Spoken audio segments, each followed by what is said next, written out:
in. Come on with us and join in on some good old-fashioned hard work and get this thing back in the water. So stick with us and have a good time with us. Learn a few things with us.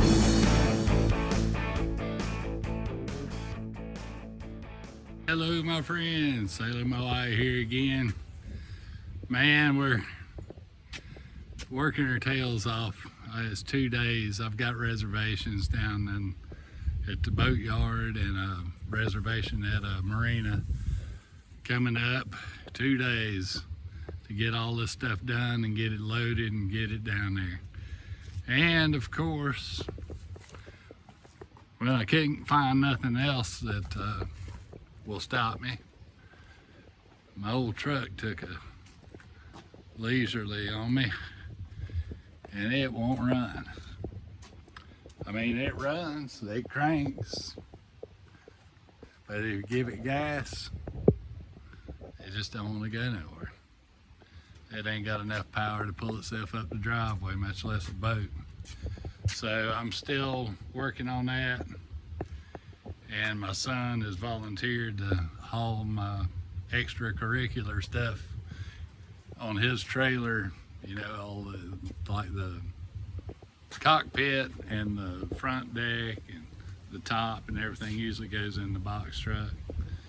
And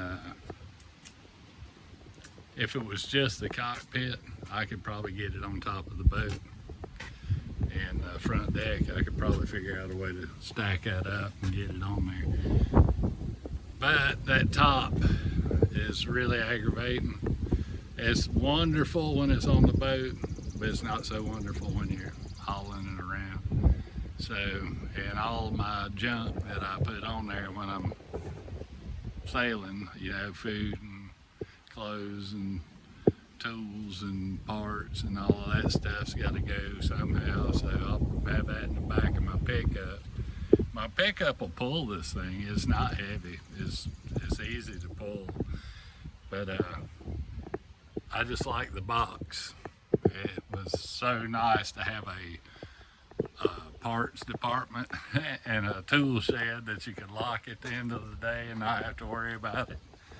So that's nice. It really makes a difference, especially on a traveling boat like this. It's not going to spend its life sitting in the water. I'm going to go back and forth. One good thing about this setup, if you wanted to say Texas 200, I'd love to go do that. Well, I'll just get the truck running again. I'll hook up the trailer, haul down to Texas, put it together, throw it in the water, do the Texas 200, come back, load it back on the trailer and haul it back over here. I don't have to spend the 2 months to sail all the way around Florida and up through the Gulf to get to Texas. So, or, you know, go to the West Coast if you wanted to, put it in the West Coast and you can bypass the Panama Canal. That'd be, you know, it's about $3 or $4 grand to go through that canal.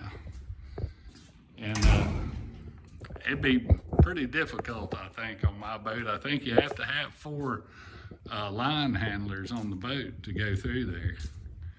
And if I'm on there and a guest, well, that's 6 people on that small boat. And it's not one day through, so it'd be a little bit more difficult than a regular boat. So anyways, here we are in the shop. Been working on the truck all morning. I've tried everything. I'm out of ideas. It's missing, and it's got new plugs, new coils, new injectors, new catalytic converter. I'm thinking it might be fuel tank issues, so here we go. Something else to figure out. But I got the table set up here. I'm helping my son with his remodel at his home, and we're gonna do an epoxy countertop for the kitchenette. And I got that set up to do for him. I'm gonna try to get that done before we take off too, because I didn't have anything to do. So Anyways, I still got to get all of this on the trailer and get that on my son's trailer, along with everything that's in the back of my box truck. And most all of this. That's all our safety equipment, cooking utensils, everything. Got 2 days to get this mess in order and get it ready and get down there. Whew. Pray for me. it's getting tough. It's tough right now. So anyways, thought I'd give y'all a little update on what I'm doing, and hopefully when this comes out, we'll be sitting in the water. I'm gonna try to do some filming at the boatyard and show y'all how this goes together. It takes me about 2 days to put it together. It's not hard to, if you got a couple of people to help you, like boatyard, they've got a forklift. They'll set the hulls off on my little carts in the yard. And once they're set on the carts, then we can just grab the beams, take them out there, set them on, grab the cockpit, set it in there, tie it down, the front deck, slide it in there, put the front beam on, tie it up. The back, it's on the truck. The ladder rack, we lift it up there, tie it off on the boat, and it holds the 2 trampolines on either side. So it's pretty straightforward. And the mast, you put 1 bolt through it, go ahead and put your side stays on. Somebody grab the front stay with a little extra rope on it. 2 people start it up. 3rd guy pulls it up into place and hook your front stay to your small cross ties to each hole. And once it's hooked, it'll wobble, but it'll stand there by itself. So it's pretty easy.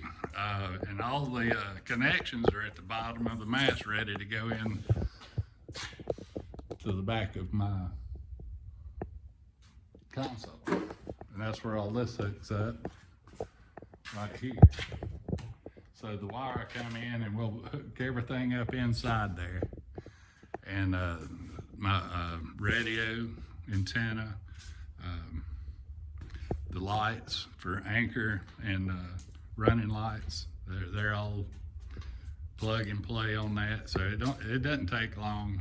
Solar panels, same way, just plug them in, run it through the, I've got a little hose I run them through and into the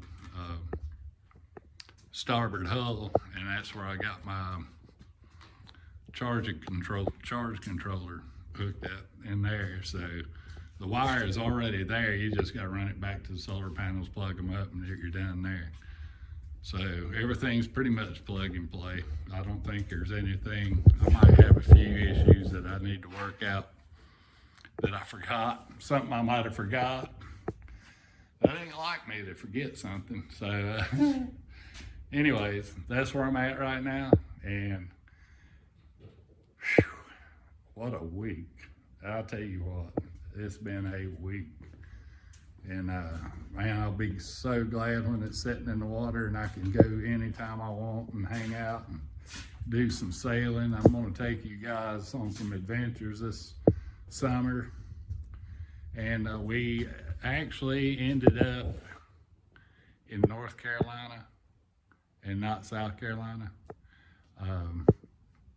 I was thinking we were gonna be in South Carolina, and the boatyard down there had a bunch of issues and they're way behind and he can't find anybody to work. So I found a place in North Carolina. So I'll be heading down in 2 days, and hopefully this will work out. All right, guys. All right, long story short, we finally made it down to the boatyard. after 2 days of horrendous packing. And man, it was tough. It took us 6 hours to do a 3.5 hour drive down there. And but we made it finally. And it was tough. We had two 20-foot trailers coming down instead of one with a box truck, which good old Lulabelle, she let me down this time, but hopefully she'll be back. But this yard was really nice. I really liked it there. So this is day one. We just had got there and we had to check in and get a place to stay and get everything lined up. So as soon as we got that done, we were on our way.